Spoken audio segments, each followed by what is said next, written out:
Општината Исар и библиотеката повторно се здружија.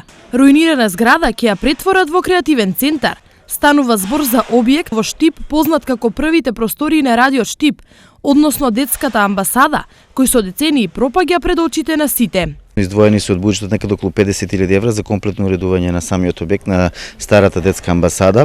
Потоа планирано е уредување на просторот кој што се наоѓа помеѓу овој објект на старата амбасада и црквата Свети Илија. Потоа конструкција на самиот парк, кревање на ограда, промена на ПВЦ столаријата внатре, значи комплетно уредување на целиот простор во самиот објект, надвор од самиот објект како и околу објектот. Од денес Исар веќе почна да работи на уредување на теренот. Денес сме овде на теренот околу црквата Свети Илија.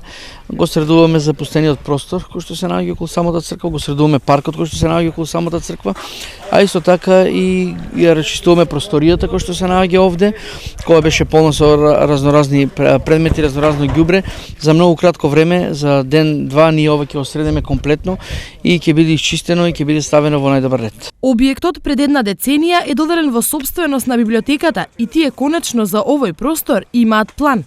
По завршувањето на градежните работи, по завршувањето на инвестицијата од страна на општината и јавните предпријатија, согласно Законот за библиотеки и Законот за култура, овој објект ќе биде комплетно отворен за сите наши читатели од сите генерации, ќе биде отворен за сите неформални групи граѓани кои што делуваат креативно, успешно на подрачјето на општините Штип и Карбенци и секако ќе биде отворен за сите здруженија на граѓани и фондации кои што действуваат во областа на културата, литературата, уметноста и едукацијата.